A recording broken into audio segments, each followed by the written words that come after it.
Hello everyone. Geography optional GS paper जो तुम्हाला मेन्सला विचारला जातो प्लस तुमची पूर्वपरीक्षा तिन्ही एक्झाममध्ये तुम्हाला जिओग्राफी हा जो सब्जेक्ट विचारला जातोय तर या जिओग्राफी सब्जेक्टमधील सर्वात इम्पॉर्टंट पार्ट आणि जो पार्ट विद्यार्थ्यांना डिफिकल्ट जातो तो म्हणजे क्लायमेटॉलॉजी. तर क्लायमेटॉलॉजीची स्ट्रॅटेजी कशी असली पाहिजे, क्लायमेटॉलॉजीचा अभ्यास तुम्ही कसा केला पाहिजे, टेक्निकल बाबी ज्या आहेत त्या टेक्निकल बाबी कशा प्रकारे समजून घेतल्या पाहिजेत आणि सगळ्यात महत्त्वाचं म्हणजे जेव्हा आपण एखाद्या एक्झामची प्रिपरेशन करतो तर त्या एक्झामसाठी जो काही सिलॅबस आहे तो सिलॅबस तुम्हाला तोंडपाठ असणं आवश्यक आहे. तरच तुम्ही जे काही मॅगझिन असतात, करंट अफेअर्स असतात ते कोरिलेट करू शकता. ठीक आहे. तर जिओग्राफी ऑप्शनलमध्ये पेपर 1मध्ये जर तुम्ही बघितलं, इवन पेपर 2मध्ये जिथं तुम्हाला इंडियन जिओग्राफी विचारलं जातं तर क्लायमेटॉलॉजीचा जो भाग आहे ना त्याच्यामध्ये तुम्हाला बऱ्याचशा बाबी अशा आहेत की ज्या तुम्हाला प्रिलियमला देखील विचारल्या जातात. म्हणजे थोडक्यात काय तर क्लायमेटॉलॉजीचा जो पार्ट आहे 2 ते 4 मार्काला तुम्हाला पूर्वपरीक्षेला येऊ शकतो. ठीक आहे. ओके.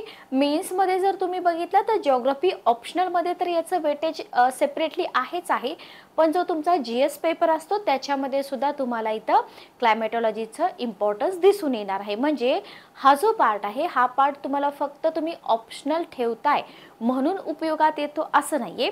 तर पूर्वपरीक्षा तुमची, मेन्सचा तुमचा GSचा पेपर आणि ज्यांचा जिओग्राफी ऑप्शनल आहे अशा सगळ्याच विद्यार्थ्यांसाठी हे सेशन आपण इथं कंडक्ट करतोय. आणि जिओग्राफी ऑप्शनलची जी बॅच आहे ती आपल्या ॲप्लिकेशनवरती चालू राहील. ठीक आहे. ओके. चला तर आपण बघूया क्लायमेटॉलॉजीमध्ये नक्की तुम्हाला कशाचा स्टडी करावा लागतो आणि सगळ्यात महत्त्वाचं 2025 पासून जो आपला रिटर्न पॅटर्न आहे त्याच्यासाठी जी लोक जिओग्राफी ऑप्शनलचा स्टडी करतात एक गोष्ट लक्षात घ्या, तुम्हाला बेसिक लेवलची क्लायमेटॉलॉजी अभ्यास करून चालणार नाही. ठीक आहे. जर तुम्ही UPSC सोबत कंपेअर केलं तर as compare to UPSC same तोच सिलॅबस आहे. बरोबर. फक्त जी डेप्थ आहे ना ती डेप्थ तुम्हाला समजून घ्यायची की आपल्या MPSCला कुठेपर्यंत विचारलं जाईल आणि UPSCला कुठेपर्यंत विचारलं जात होतं. ठीक आहे. ओके. क्लिअर. तर आपण अगोदर बघूया की क्लायमेटॉलॉजीसाठी आपल्याला नक्की इथं कोणता सिलॅबस आहे आणि आपल्याला काय कव्हर करायचं. ठीक आहे. क्लायमेटॉलॉजी पेपर फर्स्ट जिओग्राफी ऑप्शनल असणाऱ्या विद्यार्थ्यांसाठी मी इथं बोलते. तर बघा इथं तुम्हाला सुरुवातीचा जो आपला पार्ट येतो तो म्हणजे टेम्परेचर अँड प्रेशर बेल्ट्स. लक्षात घ्या, टेम्परेचर आणि प्रेशर हे 2 मेन हिरोज आहेत असं म्हणू शकता तुम्ही क्लायमेटॉलॉजीमधले. बरोबर. जर तुम्हाला टेम्परेचर आणि प्रेशरमधलं रिलेशन समजलं तर तुम्हाला क्लायमेटॉलॉजी खूप इझिली समजून जातं. ओके. आता साधी सिंपल गोष्ट आहे, टेम्परेचर जर इन्क्रीज झालं तर प्रेशरमध्ये काय चेंज होतो किंवा जर टेम्परेचर कमी झालं तर प्रेशरमध्ये काय चेंज होतो. बरोबर. या 2 गोष्टीवरती कितीतरी गोष्टी डिपेंड करतात. ओके. पण तिथं आपल्याला त्या ज्या कॉन्सेप्ट आहेत त्या कॉन्सेप्ट समजता आल्या पाहिजेत. तर टेम्परेचर आणि pressure belt of the world म्हटलेलं आहे. ठीक आहे. ओके. तर हे तुम्हाला अभ्यासायचं आहे. प्रेशर बेल्ट्स तर तुम्हाला स्टेट बोर्डाच्या पुस्तकात पण मिळतात, पण ते झालं बेसिक, आपल्याला ॲडव्हान्स शिकायचं आहे. बरोबर. कारण आपल्याला राज्यसेवा क्लास 1ची एक्झाम द्यायची, आपल्याला उत्तरं लिहायचे. सो तिथं तुम्हाला प्रेशर बेल्ट जे आहेत ना ते खूप डीपमध्ये अभ्यासावे लागतील. त्याच्यानंतर आहे heat budget of the earth. बघा पृथ्वीचं जे हीट बजेट आहे ना त्याच्यावरती तुम्हाला प्रिलियमला क्वेश्चन आलेला आहे. तुम्ही 2018 नंतरचे पेपर काढून बघा, हीट बजेटवरती तुम्हाला क्वेश्चन आलेले आहेत. पण 2025चा जर विचार केला, 2024ची जर तुम्ही पूर्वपरीक्षा देत असाल तर 2024च्या पूर्वपरीक्षेमध्ये तुम्हाला हीट बजेटवरती क्वेश्चन दिसू शकतो. पण कसा? वस्तुनिष्ठ प्रश्न. बरोबर. पण तुम्हाला 25मध्ये हीट बजेटवरती जर डिस्क्रिप्टिव्ह आन्सर लिहिता आलं तर आपल्याला जिओग्राफी ऑप्शनल समजला. बरोबर. ओके. तर डिस्क्रिप्टिव्ह आन्सर तुम्हाला लिहिता आलं पाहिजेत heat budget of the earth. त्याच्यानंतर आहे ॲटमॉस्फेरिक सर्क्युलेशन, व्हेरी इम्पॉर्टंट. त्याच्यानंतर आहे ॲटमॉस्फेरिक स्टॅबिलिटी अँड इन्स्टॅबिलिटी. पण हे सगळं आपल्याला फक्त आपल्या भारताच्या तुलनेत बघायचं आहे का नाही. बघा, जेव्हा आपण क्लायमेटॉलॉजी स्टार्ट करू तेव्हा आपण अगदी बेसिक पासून जाऊया. क्लायमेट म्हणजे काय किंवा त्या शब्दाची उत्पत्ती कशी झाली वगैरे वगैरे. ठीक आहे, हे सगळं. वेदर म्हणजे काय, वेदर आणि क्लायमेट मधला फरक काय असतो, बरोबर, किंवा एखाद्या स्पेसिफिक रिजनसाठी आपण क्लायमेटॉलॉजी म्हणू शकतो का, किंवा त्या ठिकाणचं क्लायमेट आहे मग ते 1 वर्षाचं असतं, 2 वर्षाचं असतं का, वर्षानुवर्ष ते जे काय म्हणतो आपण त्याला सरासरी काढलेली असते, अशा प्रकारे. ठीक आहे, ओके. ते सगळं आपण पुढे शिकणारच आहोत. त्याच्यानंतर आहे प्लॅनेटरी आणि लोकल मीन्स. आता याच्यावरती पूर्वपरीक्षेला क्वेश्चन येतो ना आपल्याला, कोणते वारे उष्ण आहेत, कोणते वारे थंड आहेत वगैरे वगैरे, फॉन असेल, चिनूक असेल, तर अशा प्रकारचे क्वेश्चन आपल्याला पूर्वपरीक्षेला आलेले आहेत. पण इथं मात्र तुम्हाला संकल्पना समजून घ्यायच्या आहेत. ठीक आहे, ओके. त्याच्यानंतर आहे मान्सून. मान्सून मेकॅनिझम वरती क्वेश्चन येतात. यल निनो, ला निना असेल, जेट स्ट्रीम असेल, तर हा पार्ट 100% प्रिलियमला विचारला जातो. ठीक आहे, सोबतच तुम्हाला मेन्सला पण हा पार्ट विचारला जातो. ओके. एअर मासेस आहेत आणि फ्रंटोजेनेसिस आहे. हे तुम्हाला असं वाटत असेल की हा सिलेबस फक्त यूपीएससीचा आहे, पण जे विद्यार्थी जिओग्राफी ऑप्शनल ठेवत आहेत त्यांच्या जो यूपीएससीचा सिलेबस आहे तोच सिलेबस आहे, हे तुम्ही समजून घ्या. ठीक आहे, ओके. त्याच्यानंतर बघा, temperate and tropical cyclone. Cyclone कसे निर्माण होतात, किंवा आपण करंट अफेअर्समध्ये काय करतो की सायक्लॉनला रोटेशननी कशा प्रकारे नावं दिली जातात, पण त्याची आपल्याला मेन्समध्ये गरज आहे का नाही. आपल्याला इथं सायक्लॉन कसे बांधतात आणि टेम्परेट आणि ट्रॉपिकल सायक्लॉन म्हणजे काय हे इथं आपल्याला समजून घ्यायचं आहे. ठीक आहे. त्याच्यानंतर आहे types and distribution of precipitation. ठीक आहे, प्रेसिपिटेशनचे टाइप्स आपल्याला इथं बघायचे आहे आणि डिस्ट्रीब्युशन बघायचं आहे. त्याच्यानंतर आहे वेदर आणि क्लायमेट. बघा, व्हेरी व्हेरी इम्पॉर्टंट, याला करा IMP. क्लायमेट म्हणजे काय, वेदर म्हणजे काय, कोपेन्स असेल, थॉर्नव्हाईट असेल, किंवा त्रिवार्ता असेल. त्रिवार्ताच्या क्लासिफिकेशनवरती प्रिलियमला क्वेश्चन आला होता, आणि जेव्हा प्रीला क्वेश्चन येतो, मी तुम्हाला नेहमी सांगते की आयोग आधी प्रिलियमचा सिलेबस पुरताच प्रीला क्वेश्चन विचारत होता, पण आता जो मेन्सचा सिलेबस आहे तो सुद्धा तुम्हाला पूर्वपरीक्षेमध्ये विचारला जातो. आणि जेव्हा त्रिवार्ताच्या क्लासिफिकेशनवरती क्वेश्चन आला होता तेव्हा विद्यार्थी हेच बोलत होते की आयोगाने आउट ऑफ सिलेबस क्वेश्चन विचारला, पण याला आउट ऑफ सिलेबस आपण म्हणू शकतो का, नाही, कारण हा मेन्सचा पार्ट आहे. ठीक आहे, ओके. वर्ल्ड क्लायमेट्स म्हटलेलं आहे क्लासिफिकेशन, त्यांनी वर्ल्डच्या क्लायमेटचं क्लासिफिकेशन त्यांनी कशा प्रकारे केलेलं आहे ते तुम्हाला इथं अभ्यासाचं आहे. ठीक आहे. हायड्रोलॉजिकल सायकल आपल्याला बघायचं आहे. Global climatic change and role and response of man in climatic change, म्हणजे हा जो पार्ट आहे ना, हा पार्ट तुमचा आहे तो CAचा, म्हणजे करंट अफेअर्स इथं तुम्हाला थोडंसं लक्षात घ्यावं लागतं. ठीक आहे. अप्लाइड क्लायमेटॉलॉजी आणि urban climate, very very important. Again इथं तुम्हाला करंट अफेअर्सचा रोल जो आहे तो दिसून येईल. ठीक आहे. टोटल 13 पॉईंट झालेले आहेत. याच्यामधला बराच भाग अगदी बेसिक तुम्हाला स्टेट बोर्डामध्ये मिळून जाईल. ठीक आहे. पेपर सेकंड जो आहे जिओग्राफी ऑप्शनलचा, पेपर सेकंड मध्ये तुम्हाला आपल्या भारताचं जे क्लायमेट आहे ते आपल्याला बघायचं आहे. तर इथं तुम्हाला मेकॅनिझम ऑफ इंडियन मान्सून, बघा इथं दिलेलं आहे. फर्स्ट पेपर मध्ये आपण मान्सून मेकॅनिझम बघतोय, सेकंड पेपर मध्ये आपण इंडियन मान्सून बघतोय. ठीक आहे. आणि रेनफॉल पॅटर्न जे आहेत ना ते आपल्याला इथं बघायचं आहे. ट्रॉपिकल सायक्लॉन्स अँड वेस्टर्न डिस्टर्बन्सेस हे आपल्याला पेपर सेकंड मध्ये बघायचं आहे. फ्लड्स अँड ड्रॉट्स आपल्याला पेपर सेकंड मध्ये बघायचे आहे. आणि क्लायमॅटिक रिजन जे आहेत आपल्या भारतातील ते देखील आपल्याला पेपर सेकंड मध्ये बघायचे आहेत. पण हाच पार्ट तुम्हाला GS पेपर मध्ये पण उपयोगी पडेल आणि राज्यसेवा पूर्व परीक्षेला पण उपयोगी पडेल. ठीक आहे, ओके. चला, तर हे झाले आपले 2 पेपर. याच्यानंतर बघा, आता कंटेम्पररी इश्यूज असतात जे तुम्हाला विचारले जातात, डेफिनेटली विचारले जातात. UPSC मेन्सचे क्वेश्चन पेपर काढून बघा.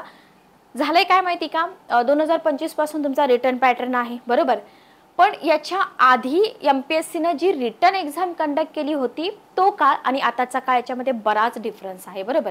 मग आता इथं तुम्हाला जर जिओग्राफी ऑप्शनलचे प्रॅक्टिस क्वेश्चन बघायचे असतील तर ते तुम्ही कुठले बघणार, ऑब्व्हियसली तुम्ही UPSCचे बघणार, बरोबर. तर तिथं तुम्हाला रिसेंटली म्हणजे करंट अफेअर्स कशा प्रकारे विचारले जातात, नकाशावरून क्वेश्चन कशा प्रकारे विचारले जातात, किंवा क्लायमेटॉलॉजीमध्ये कोणता भाग जास्त फोकस केला जातो, हे सगळं आपल्याला UPSCच्या क्वेश्चन पेपरवरूनच शिकायचं आहे, हे लक्षात ठेवा. ठीक आहे. याच्यामध्ये जर हे इश्यूज तुम्ही बघितले तर तत्सुनामी आहे, फ्लोड आहे आणि ड्रॉट्स आहेत. Current affairs very very important, याला करा हायलाइट IMP. म्हणजे इथं करंट अफेअर्सचा रोल फार मोठा आहे. बघा, असं म्हटलं जातं की पेपर फर्स्टमध्ये करंट अफेअर्सचा रोल मोठा आहे, पेपर सेकंडमध्ये कमी आहे, पण दोन्हीकडे तुम्हाला करंट अफेअर्सचा रोल दिसून येतो. ठीक आहे. ओके. मान्सून प्रेसिपिटेशन टेक्निक्स तुम्हाला इथं शिकावे लागतील. यल निनो, त्याच्यानंतर इट्स कॉन्सिक्वेन्सेस अँड प्रेडिकेशन. बरोबर. तर हे आपण जी कॉन्सेप्ट आहे प्रिलिमला बघतोच ना. बरोबर. पण मेन्सला तुम्हाला आन्सर रायटिंगसाठी हे स्पेशली करावं लागेल.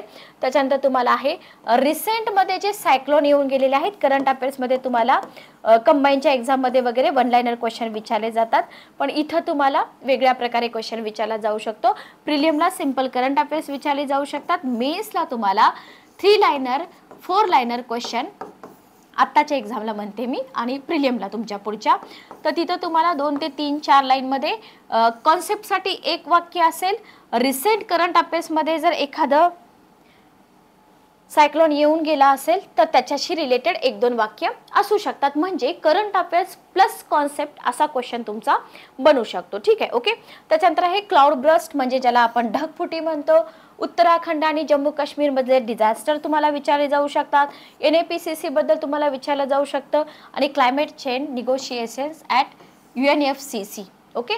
तर याच्यामधले हे जे NAPCC आहे आणि UNFCC आहे, हे व्हेरी इम्पॉर्टंट. याचे जे रिपोर्ट्स असतात ना, यांच्या रिपोर्टवरून ज्या काही महत्त्वाच्या गोष्टी आपल्याला कळतात, तर त्या गोष्टी तुमच्या आन्सर रायटिंगमध्ये आल्या पाहिजेत. ते तुम्हाला एक्स्ट्रा मार्क पे करतात. ठीक आहे. ओके. तर हे झाले आपले इश्यूजेस. त्याच्यानंतर आपल्याला इम्पॉर्टंट काय आहे बघून घ्या. बघा आता याच्यामध्ये बघा, हवामानशास्त्र सिंपल आहे, काही गोष्टी समजून घ्या. हवामानशास्त्र हा MPSC भूगोल मुख्य अभ्यासक्रमातील सर्वात महत्त्वाचा घटक आहे. मी सुरुवातीलाच तुम्हाला सांगितलं की हवामानशास्त्र हा महत्त्वाचा घटक आहे. ठीक आहे. ओके. म्हणजे तुम्ही भूगोल पर्यायी पेपर 1 मध्ये किमान किती 3 ते 4 प्रश्नांची इथं अपेक्षा करू शकता. ठीक आहे. हे सगळं वेटेज मी तुम्हाला अगोदरच सांगितलेलं आहे की कुठं किती क्वेश्चन तुम्हाला विचारले जातील. याचा अर्थ की बघा 3 ते 4 मार्क प्रिलियम असेल, मेन्स असेल, जिओग्राफी ऑप्शनल असेल, याचा अर्थ तुम्हाला या विभागाची चांगली तयारी करावी लागेल. बरोबर. पर्यायी पेपर 2 आणि GS पेपर 2 मधील तुम्हाला भारतीय हवामानाशी संबंधित, म्हणजे आपल्याला 2025 मध्ये हा जो सेकंड पेपर मधली उत्तरं तुम्ही लिहिताय ना, तिथे सुद्धा क्लायमेटॉलॉजीला खूप जास्त इम्पॉर्टन्स आहे, हे समजून घ्या. आणि पूर्वी GS मध्ये विचारले जाणारे प्रश्न कसे होते, ऐच्छिक प्रश्नांपेक्षा अधिक विशिष्ट आणि विश्लेषणात्मक होते. हे आपण UPSCच्या क्वेश्चन पेपरचं सांगतोय, आणि ॲज इट इज तसेच क्वेश्चन पेपर आपले पण येऊ शकतात. ठीक आहे. ओके. आय होप तुम्हाला समजलं असेल. म्हणजे हा जो भाग आहे ना क्लायमेटॉलॉजी, हा जर तुम्ही सर्वसमावेशकपणे केला तर तुम्हाला प्रिलियम्समध्ये, मी तुम्हाला कमी सांगितलं, 6 ते 8 मार्क्स तुम्ही प्रिलियम्समध्ये मिळवू शकता. ठीक आहे. म्हणजे टोटल एन्व्हायरमेंट, इकोलॉजी, जिओग्राफी आणि करंट अफेअर्स असे मिळून 30 ते 33 मार्काला तुम्हाला जिओग्राफी सेक्शन विचारला जातो. ओके. क्लिअर. चला पुढे जाऊया आपण. बघा फोकस एरियाज काय आहेत. फोकस एरिया कुठल्याही सब्जेक्टचा काही फोकस एरिया असतो. फोकस एरिया आपण कशावरून डिसाइड करतो, फोकस एरिया आपण प्रिव्हियस इयर क्वेश्चन पेपरवरून डिसाइड करतो. ठीक आहे. याच्यामध्ये बघा, the soul of the syllabus of climatology. Climatology हा जो घटक आहे ना, याचा आत्मा काय आहे ते समजून घ्या. याच्यामध्ये तुम्हाला understanding of various atmospheric phenomena लक्षात ठेवा. पहिला टॉपिक आपला हाच आहे. ॲटमॉस्फिअर म्हणजे काय, ॲटमॉस्फेरिक फिनॉमिनन काय आहेत, तर हा आहे याचा साऊल. बरोबर. म्हणजे आत्मा. तुम्हाला ॲटमॉस्फेरिक फिनॉमिना असेल, त्याच्यानंतर फॅक्टर्स त्याचे बघायचे आहेत, त्याचे इम्पॅक्ट बघायचे आहेत, जे आपल्या पृथ्वीवरती आणि पृथ्वीवरती जी मानवजात आहे त्यांच्यावरती काय होतो. बरोबर. त्याच्यानंतर मॉडिफिकेशन्स आहेत बाय नॅचरल अँड अनादर, याच्यामध्ये तुम्हाला फॅक्टर्स असतील, आणि फायनली देअर ॲप्लिकेशन्स तुम्हाला इथं बघायचं आहे. म्हणजे थोडक्यात काय माहिती का, इथं तुम्हाला साऊल कळला. बरोबर. म्हणजे तुम्हाला ॲटमॉस्फेरिक फिनॉमिना सगळ्यात जास्त इम्पॉर्टंट आहे. आणि इथं तुम्हाला पण असं नाहीये की बाबा एवढंच करायचं आहे, याच्याशिवाय पण क्वेश्चन तुम्ही बघू शकता पेपरमध्ये. बरोबर. याच्याशिवाय पण इतर क्वेश्चन येऊ शकतात, पण याला आपण क्लायमेटॉलॉजीचा आत्मा म्हणू शकतो. ठीक आहे. ओके. क्लिअर. नेक्स्ट आपण पुढे जाऊया. बघा इम्पेरेटिव्ह मध्ये आपल्याला काय बघायचं आहे. इम्पेरेटिव्ह मध्ये तुम्हाला जे आन्सर आहेत लक्षात घ्या. To answer the questions related to climatology, क्लायमेटॉलॉजीशी रिलेटेड जे काही क्वेश्चन तुम्हाला विचारले जातील, you need have some basic tools. बघा लक्षात घ्या, इथं तुम्हाला काही बेसिक टूल्स जे आहेत ना, जस्ट एक मिनिट थांबा. Basic tools and equipments without which your answer shall be blunt in their impact. ठीक आहे, म्हणजे थोडक्यात काय माहिती का, तुम्हाला क्लायमेटॉलॉजी सेक्शनमधून जे काही क्वेश्चन येणार आहेत 2025ला रिटर्नसाठी म्हणतोय आपण, GS पेपर 2 मध्ये आणि जिओग्राफी ऑप्शनल पेपर 1 पेपर 2 मध्ये, तर तिथं तुम्हाला माइंड मॅप बनवता आले पाहिजेत. बरोबर. आता माइंड मॅप काय असतो ते तुम्हाला मी शिकवेन जेव्हा आपली सिरीज चालू होईल क्लायमेटॉलॉजीची. तर तिथं माइंड मॅप कसा असतो, कसा बनवायचा असतो, सारांश असतो का, विश्लेषण असतं का, नक्की काय असतं ते आपण बघूया. ठीक आहे. ओके. तर तुम्हाला माइंड मॅप बनवता आले पाहिजेत. बघा, असं बोललं जातं की जिओग्राफी हा खूप आवडता ऑप्शनल आहे सगळ्यांचा. तिथं तुम्हाला क्रिएटिव्हिटीला खूप जास्त वाव आहे. तुम्ही नकाशे काढू शकता, तुम्ही डायग्राम बनवू शकता, तुम्ही फ्लो चार्ट काढू शकता, माइंड मॅप तुम्ही काढू शकता. तर तुम्हाला माइंड मॅप तिथं काढता आले पाहिजेत.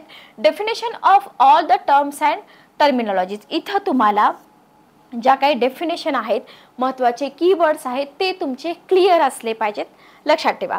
Knowing specific and relevant words, बघा काही स्पेसिफिक आणि रिलेव्हंट वर्ड जे आहेत ना that are used frequently for the topic, हे तुम्हाला माहीत असले पाहिजेत. डायग्राम्स असतील, फिगर्स असतील, प्रेझेंटेशन असेल, हे तुम्हाला जमलं पाहिजे आन्सर रायटिंग करताना. ठीक आहे. एक्झाम्पल्स कधीही लक्षात घ्या, आन्सर रायटिंग जेव्हा आपण करतो तेव्हा नेहमी एक्झाम्पल देण्याचा प्रयत्न करा. एक्झाम्पल देऊन तुम्ही जे काही लिहिता ना ते प्रूव्ह करण्याचा प्रयत्न करा. ठीक आहे. ओके. तर इथं तुम्हाला एक्झाम्पल द्यायचे आहेत बोथ ॲट ग्लोबल, म्हणजे आता तुम्ही म्हणाल की मॅडम एखादा फिनॉमिना आहे, फॉर एक्झाम्पल तुम्ही फ्लडबद्दल आन्सर लिहिताय, तर तुम्ही ग्लोबल लेवलचं एक्झाम्पल देऊ शकता किंवा तुमच्या इंडियामध्ये जर फ्लड येऊन गेला असेल तर ते एक्झाम्पल तुम्ही देऊ शकता. ठीक आहे. ओके. इंडियन लेवलला पण देऊ शकता, ग्लोबल लेवलला पण देऊ शकता. त्याच्यानंतर आहे डिस्ट्रीब्युशन ऑफ द फिनॉमिना, म्हणजे मॅप्स. ठीक आहे. हे तुम्हाला मॅप बनवता आले पाहिजेत. न्यू डेव्हलपमेंट्स इफ एनी आणि ॲप्लिकेशन अँड एक्सपेक्टेशन, सगळ्यात महत्त्वाचं आहे बघा ॲप्लिकेशन अँड एक्सपेक्टेशन. ओके. तर हा पार्ट खूप खूप जास्त महत्त्वाचा आहे जे विद्यार्थी 2025ची तयारी करतात. ठीक आहे. ओके. बघा आता इथं थोडंसं तुम्हाला मी एक्स्ट्रा कंटेंट दिलेलं आहे, व्यवस्थित बघा. काही महत्त्वाचे मुद्दे जे असतात ना ते सर्वप्रथम तुमच्या तयारीच्या दरम्यान लक्षात ठेवा. ठीक आहे. जिओग्राफी ऑप्शनल असणारे विद्यार्थी प्लस GS पेपर 2 ची तयारी करणारे विद्यार्थी, प्रिलिमसाठी काही हे इतकं इम्पॉर्टंट नाही. तर सगळ्यात महत्त्वाचं काय आहे बघा, सिलेबस नीट वाचा. ठीक आहे. सिलेबस नीट वाचला तर तुम्हाला करंट अफेअर्सचा जो रोल आहे तो तिथं जॉईन करता येईल. तर अभ्यासक्रम मनापासून वाचा आणि जो विद्यार्थी सिलेबस मनापासून वाचतो, लक्षात घ्या, तर सिलेबस हा तुमच्या तयारीमधला एक लाईट हाऊस आहे, म्हणजे दीपस्तंभ आहे. बरोबर. लाईट हाऊस म्हणजे काय, तुम्हाला तुमच्या ध्येयापर्यंत घेऊन जातो. ओके. जर सिलेबसच तुम्हाला माहीत नाहीये आणि तुम्ही डाऊन टू अर्थ मॅगझिन घेऊन बसलात, बरोबर, तर तुम्हाला कळणारच नाही की डाऊन टू अर्थ मध्ये जे काही लेख आलेले आहेत ते आपल्या कोणत्या टॉपिकशी रिलेटेड आहेत, मेन्समध्ये याच्यामधून मला कुठले एक्झाम्पल घेता येतील. बरोबर. म्हणून सिलेबसचं इम्पॉर्टन्स खूप जास्त आहे. ओके. आता इथं जर आपण सोर्स बघितलं तर तुम्हाला काय मानतात की 2 ते 3 सोर्स रेफरन्स बुक असतील, ते तुम्ही बघितले पाहिजेत. आपल्या केसागर पब्लिकेशनचे मराठी ट्रान्सलेशन आपल्याला मिळून जातात. म्हणजे 2 ते 3 सोर्समधून कोणताही विषय वाचा, म्हणजे NCERT असेल, रेफरन्स बुक असेल, लेख असतील किंवा त्याच्यानंतर अनेक वेळा किमान 8-10 वेळा तुम्ही त्याच्यामध्ये सुधारणा केली पाहिजे करंट अफेअर्समधून. ठीक आहे. ओके. अभ्यासक्रमातील विषय पूर्ण केल्यानंतर जे प्रिव्हियस इयर क्वेश्चन पेपर आहेत ना त्याचा संदर्भ घ्या आणि उत्तरे तयार करण्याचा प्रयत्न करा. बघा रनिंग नोट्स असतील, शॉर्ट नोट्स असतील, लेंदी नोट्स असतील, तर नोट्स बनवायच्या भानगडीमध्ये सुरुवातीला पडू नका. लक्षात घ्या. बरोबर. आधी तुम्ही विषय समजून घ्या, करंट अफेअर्स वाचायला लागा, उत्तरं तयार करण्याचा प्रयत्न करा आणि त्याच्यानंतर प्रत्येक विषयाच्या वेगळ्या नोट्स बनवू नका, कारण का वेळ जातो. बरोबर. तुम्हाला जो विषय अंडरस्टँडिंग होणं डिफिकल्ट आहे की हा विषय माझ्या डोक्यावरूनच जातो, त्याच्या तुम्ही नोट्स बनवा. बरोबर. त्याच्या तुम्ही 2 ते 3 टाईपच्या नोट्स बनवू शकता. पेपर 1 साठी मानवी भूगोल व्हेरी व्हेरी इम्पॉर्टंट. पेपर 1 साठी ह्युमन जिओग्राफीवरती फोकस करा. माजिद हुसेन सरांचं पुस्तक केसागर पब्लिकेशन मराठीमध्ये तुम्हाला मिळून जाईल. मानव भूगोल, सेटलमेंट्स वगैरे त्याच्यावरती आपल्याला क्वेश्चन विचारले जातात. पेपर 2 साठी मानक सोर्स जे आहेत ना तर त्या मानक सोर्सकडून वारंवार पुनरावृत्ती केलेल्या विषयांसाठी लहान बुलेट पॉइंट नोट्स बनवा. बघा बुलेट पॉइंट्स असतात ना ते सगळ्यांनाच जमतील असं आहे का, नाही. बरोबर. बुलेट पॉईंट्स जे असतात ना ते सगळ्यांना जमतात असं नाही आहे. बुलेट पॉईंट्स काढण्यासाठी सगळ्यात मेन कंडिशन आधी सिलेबस माहीत असला पाहिजे, त्याच्यानंतर ती संकल्पना तुमची, जस्ट एक मिनिट थांबा, हां, ती संकल्पना तुमची क्लिअर असली पाहिजे. ठीक आहे, ओके, क्लिअर. तर तुम्ही बुलेट पॉईंट्स वगैरे काढू शकता. त्याच्यानंतर बघा, आता इथं तुम्हाला म्हटलंय पेपर 2 साठी बुलेट पॉईंट्स काढा किंवा जे ऑथराइज्ड बुक्स आहेत त्याच्यामधून भारताचे नकाशा काढताना चुकू नका.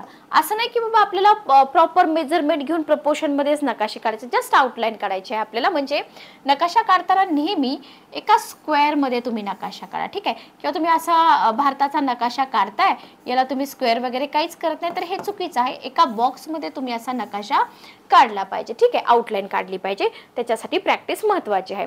भूगोलाचा अभ्यास करण्यासाठी प्रादेशिक दृष्टिकोन तुम्हाला पेपर 2 साठी खूप जास्त इम्पॉर्टंट आहे, लक्षात ठेवा. नेहमी पेपर 1 बघा, तुटक अभ्यास करायचा नाही, हे मी तुम्हाला खूप दिवसापासून सांगते. असं नाही की 25चा पॅटर्न आलाय म्हणून. तर पेपर 1 आणि पेपर 2 मध्ये जे काही विषय आहेत जोडण्याचा प्रयत्न करा. ठीक आहे, म्हणजे बघा, एक्झाम्पल घ्या. पेपर 1 हवामानशास्त्र, लोकसंख्या, सेटलमेंट म्हणजे ह्युमन जिओग्राफी, प्रादेशिक विकास, नियोजन दोन्हीकडे आहेच ना, बरोबर. मग पेपर 1 मधली उदाहरणं तुम्ही पेपर 2 मध्ये वापरू शकता. त्याच्यासाठी वेगळं कष्ट घेण्याची गरज आहे का? अजिबात नाही. उत्तरे लिहिताना तुम्ही एकत्र जे कंटेंट आहे ते यूज करू शकता. ठीक आहे, ओके. चला, तर इथं आपली जी स्ट्रॅटेजी आहे ती आपली स्ट्रॅटेजी संपते. आता राहतो प्रश्न की क्लायमेटॉलॉजीची जी सिरीज आहे ती सिरीज चॅनलवरती आपल्या चालू राहील. बुकलिस्ट असेल, बुकलिस्टसाठी तुम्ही ऑफिशियल केसागरची जी वेबसाईट आहे त्या वेबसाईटवरती जावा. ऑफिशियल वेबसाईटवरती तुम्हाला सगळी जी पुस्तकं आहेत ना, जी पुस्तकं UPSCचे विद्यार्थी वापरतात, पण मूळतः ती पुस्तकं इंग्रजी आणि हिंदीमध्ये आहेत. आपल्या पब्लिकेशननी, के सागर पब्लिकेशननी त्याचं ट्रान्सलेशन केलेलं आहे मराठीमध्ये. ठीक आहे, ओके. चला, तर भेटूया आपल्या टॉपिक फर्स्टमध्ये लवकरच. जर काही तुमचे डाऊट असतील तर कमेंट सेक्शनमध्ये द्यायला विसरू नका. सेशन आवडत असतील तर लाईक करा, लाईक करायला जास्त वेळ लागत नाही. चॅनलला सबस्क्राईब करा आणि शेअर करायला पण विसरू नका. तर भेटूया आपल्या फर्स्ट सेशनमध्ये. Good day, take care.